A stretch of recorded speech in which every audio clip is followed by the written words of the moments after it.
Bonjour et bienvenue dans cette vidéo, j'espère que vous allez très bien, ici Serge Jérôme, et je voulais vous faire cette petite vidéo, on va dire, pour vous parler que, en effet, je vois ô combien il est important de bien choisir pour un professionnel un prestataire de référencement Google, parce que, bon, on a l'impression que tout le monde travaille comme nous, qu'ils ont le même respect, la même éthique, avec que tout le monde fait quand même plus ou moins bien son travail. On se dit, bon, il y a des bases que tout le monde doit faire, doit respecter dans un contrat lorsqu'il s'engage à accompagner un client.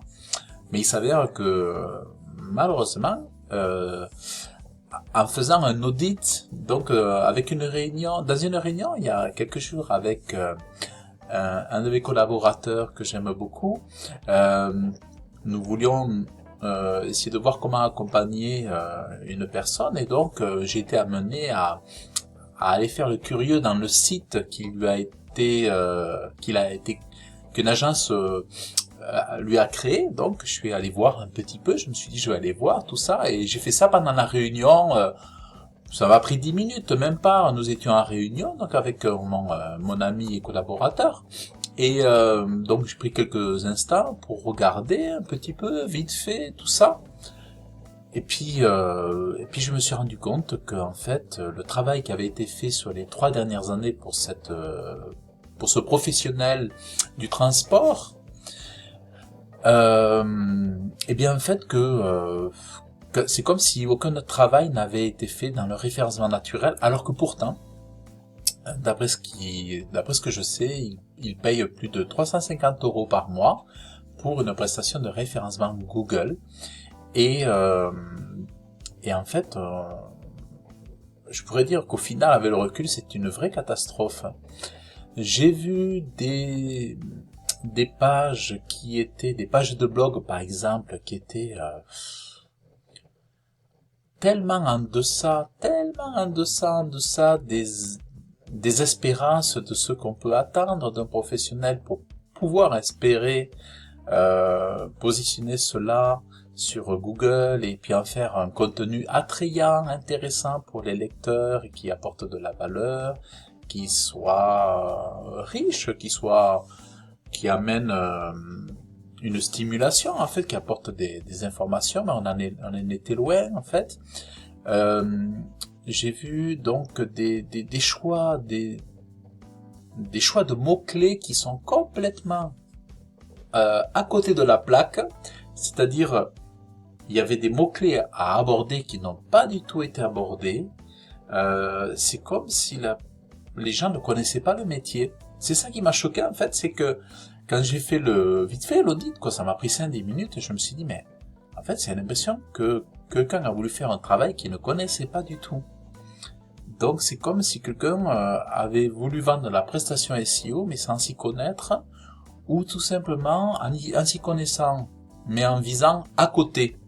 C'est-à-dire les mots-clés qui ont été travaillés, ce sont des mots-clés, en fait, qu'on va dire de marque, ou de branding, mais même là, sur cette part-là, ça a été très mal fait, parce que ça vise à côté encore. C'est-à-dire ils n'ont pas visé droit au but, ils ont visé à côté, je dirais même sur des secteurs d'activité qui sont pas directs, qui touchent pas directement le client, ou qui ne le touchent pas de la manière la plus précise, la plus intéressante. Et en fait, je me suis dit, oh là là, donc quelqu'un qui paye comme ça chaque mois, et qu'au final, il se passe rien du tout, c'est vraiment, ça fait mal au cœur, en fait, on se dit. Et je me dis que finalement, ça peut arriver à beaucoup de gens, ça peut arriver à beaucoup de personnes. Et c'est vrai que bon, moi, je fais des audits de temps en temps, mais je suis plutôt dans les actions rapides. Généralement, pour mes clients, je pose des actions rapides pour des résultats rapides et immédiats, et j'évite de trop tourner autour des choses techniques, des choses ceci, cela, parce que sinon ça peut coûter cher, prendre du temps, et finalement les résultats, et puis surtout, on peut faire beaucoup de préconisations dans des audits, mais même pas 10% sont mis en place, 5%, en fait, souvent les audits servent un petit peu à à montrer les choses, mais n'apportent pas pour beaucoup de gros changements, sauf avec une volonté derrière de vraiment le prendre au sérieux. Donc voilà, cet audit m'a vraiment fait prendre conscience que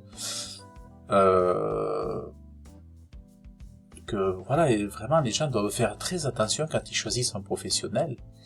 Mais comment faire attention quand on n'y connaît rien? Parce que c'est vrai que les vendeurs de rêves, les agences qui ont opinion sur rue, qui ont des très bons technico-commerciales, avec des contrats de vente, des devis qui sont magnifiques, c'est sûr que on a l'impression que tout va se passer très bien, que ça sera magnifique. Mais pourtant, au bout de 3 ans, aucun résultat. Et comme je l'ai dit récemment, moi par exemple, pour un de mes derniers clients, je voulais pas lui faire de promesses, je voulais pas lui dire que dans les 7 jours, elle aurait des résultats sur son référencement Google, et pourtant, j'ai réussi à faire les miracles que j'osais pas lui proposer. En 10 jours, elle a été visible sur la première page de Google, sur nombreux mots-clés de formation sur l'esthétique, la beauté, formation et tout ça. Et donc, entre 7 et 10 jours, on avait déjà de nombreux résultats. Donc, combien devraient être les résultats d'une agence qui travaille chaque mois dessus, puisque c'est un contrat mensuel, c'est un contrat qui dure 3 ans apparemment. En plus, je sais même pas si le client, à l'issue de ça, sera vraiment propriétaire de son site ou ce n'était que du leasing. Et donc je me dis c'est lourd, quoi. Ça fait mal au cœur. Voilà, ça fait vraiment mal au cœur. Et moi, je montrais à mon collaborateur comment je me suis efforcé de faire un référencement vraiment en donnant énormément de valeur. Et alors, en faisant vraiment des cocombes sémantiques pour mes clients avec des pages vraiment belles, avec vraiment du beau contenu, même des images qui sont uniques. Des images aussi avec des personnalisées, avec le logo, avec un titre, très souvent, avec un maillage très étudié, avec des hubs, des pages mères, des pages filles et tout ça. Et c'est le jour et la nuit, quoi. C'est vraiment une autre planète, quoi. On est vraiment sur une autre planète. Donc oui, que les professionnels fassent vraiment très attention. Mais alors, c'est vrai que comment se protéger? Il faut voir le travail que font, par exemple, il faudrait pouvoir aller voir les sites et le référencement qu'a fait l'agence, mais bon, vous pouvez pas aller le voir vous-même, il faudrait mandater une tierce personne pour qu'elle puisse voir si cette agence-là est compétente sur le référencement Google ou pas. Donc c'est quand même assez difficile. Donc les pièges de la tentation, de la séduction des grandes agences web et tout ça, aujourd'hui c'est compliqué. Beaucoup de gens se plaignent des contrats qui durent 3 ans et 4 ans. Moi j'ai eu, quand je faisais le démarchage commercial, quand je le fais, j'ai des gens qui se sont plaints, qui m'ont raconté leurs déboires lorsque je faisais du porte-à-porte sur Toulouse et les alentours et tout ça. Et je vois encore les effets, les conséquences aujourd'hui. Donc voilà, vraiment prudence professionnelle. Et c'est vrai que du coup ça laisse la place à ceux qui font un travail de qualité finalement. Donc il faut se faire les professionnels de se faire leur carnet le carnet d'adresses en prenant les bons numéros de téléphone, les bonnes personnes. Moi je dirais, n'ayez pas peur de prendre des consultants indépendants, un peu type profession libérale, qui sont des consultants, qui soient des indépendants. N'ayez pas peur qu'on appelle aussi des freelance SEO, bien sûr. N'ayez pas peur parce que je pense que le côté à taille humaine, aujourd'hui comme hier d'ailleurs, c'est quand même un gros plus, parce que si vous tombez sur quelqu'un comme moi qui va faire attention à tous les détails, qui va être investi à 1000%, franchement tout le monde en est gagnant. Enfin, voilà.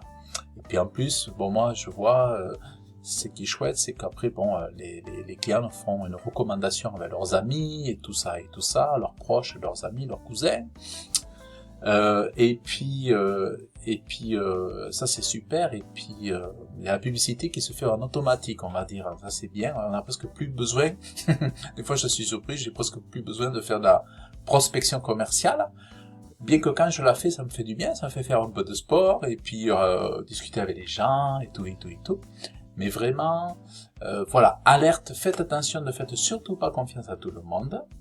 Méfiance aux grosses agences qui vendent du site internet et tout ça, qui font tout en fait et que vous n'êtes pas sûr que c'est difficile de savoir avec ces grosses agences s'ils sont compétents ou pas, s'ils vont vous faire ça correctement. Peut-être voilà, si vous avez un contact qui s'y connaît, quelqu'un qui s'y connaît, que lui il aille voir les sites qu'ils ont fait, qu'ils ont traités dans le référencement pour voir si les résultats sont bons, corrects. Et voilà, je vois un petit peu cette solution-là, voilà. Donc voilà un petit peu, revenir à des structures à taille humaine. Voilà un petit peu ce que je vous conseille.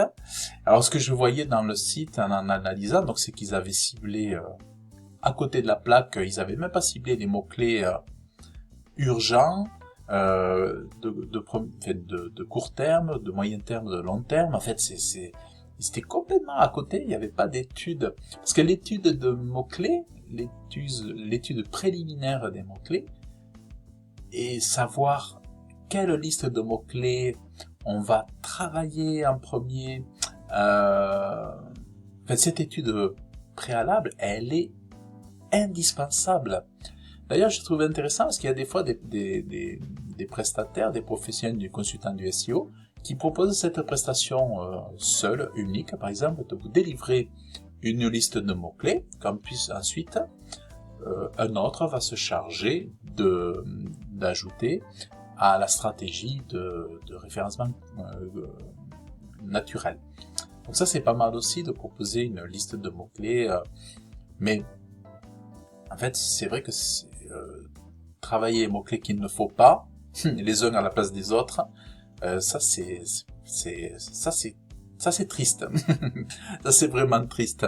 Donc voilà, vraiment soyez très prudents par rapport à ça. Puis après j'ai vu des URL toutes moches avec deux fois le même mot dans l'URL, par exemple transport et transport, avec deux tirets côte à côte ou avec des chiffres aussi, un peu comme sur les articles avec des chiffres plus l'URL, tout ça. Bon, je me suis dit mais waouh, qu'est-ce que c'est ce truc?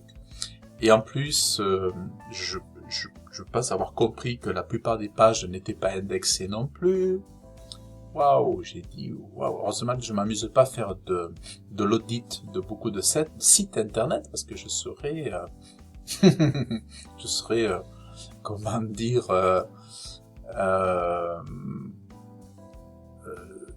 sur le cul. Voilà, on va dire sur le cul. Donc voilà, vraiment, sélectionnez votre prestataire, regardez autour de vous, regardez les résultats qu'il a, les avis Google par exemple aussi, les avis ici ou là, peut-être pourquoi pas regarder ses sites internet aussi, à voir. Bon, des fois on dit que le cordonnier c'est le plus mal chaussé, donc ça veut pas toujours dire que un professionnel parce qu'il est mal référencé, c'est parce qu'il est mauvais dans son expertise, mais c'est surtout parce que comme c'est lui qui chausse les autres, il a peut-être pas le temps de se chausser lui-même. Ceci dit, voilà, je pense qu'aujourd'hui le fait de travailler avec des petites structures, avec des indépendants, des consultants, c'est là où, moi personnellement, si je devais être à la place des professionnels, c'est là où je me sentirais plus à l'aise. Voilà. Donc, c'était mon petit partage que je voulais vous donner à chaud.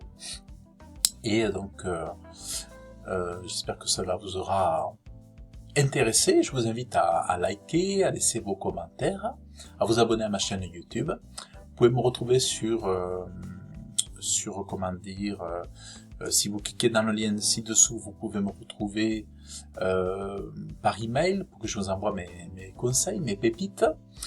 Et voilà, et donc je vous dis à très bientôt. Je vous remercie d'avoir suivi cette vidéo. Bye bye.